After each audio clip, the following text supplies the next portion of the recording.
Y a-t-il un lien entre pollution atmosphérique et risque de cancer du sein? Le cancer du sein est le cancer le plus fréquent chez la femme en France et dans le monde. Les principaux facteurs de risque connus sont génétiques, hormonaux et comportementaux, c'est-à-dire en lien avec le mode de vie. Mais il existe un autre type de facteurs pour lesquels les liens sont encore incertains avec le risque de cancer du sein. Ce sont les facteurs environnementaux. Ces facteurs de risque désignent les substances présentes dans l'air, dans l'eau et dans le sol qui pourraient avoir un impact sur la santé. Parmi eux, on retrouve la pollution de l'air intérieur et extérieur. La pollution de l'air extérieur, ou pollution atmosphérique, est un mélange complexe de multiples polluants qui a des effets sur la santé à court terme et à long terme. La pollution dans son ensemble, et en particulier les particules fines et les rejets des moteurs diesel, ont été classés en 2012 comme cancérogènes pour l'homme par le Centre international de recherche contre le cancer. Cependant, les preuves restent encore limitées concernant son lien avec le risque de cancer du sein. La causalité du cancer du sein est attribuable à une multitude d'expositions dont la plupart, prises individuellement, ne causent pas nécessairement de pathologie.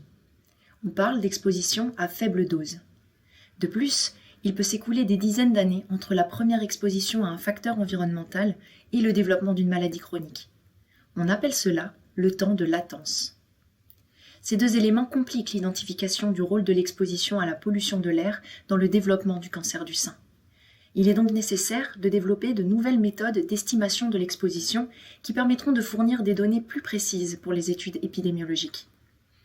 C'est donc l'objectif du projet APOPCO.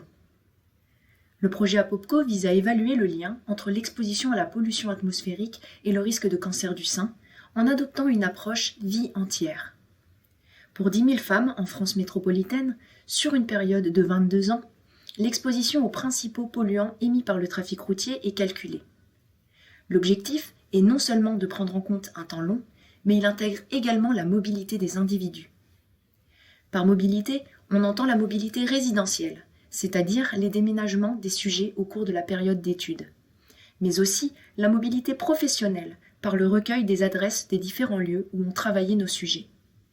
Enfin, on s'intéresse à la mobilité quotidienne, c'est-à-dire les déplacements de tous les jours.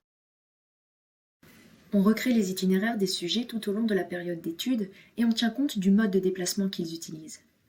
En effet, le fait que l'on se trouve dans sa voiture, sur son vélo ou en train de marcher sur le trottoir va faire varier l'exposition aux polluants de l'air. Enfin, on calcule la dose inhalée en prenant en compte le volume respiratoire. Celui-ci varie en fonction de l'activité physique réalisée à pied et à vélo et qui apporte par ailleurs des bénéfices sur la santé et diminue le risque de cancer.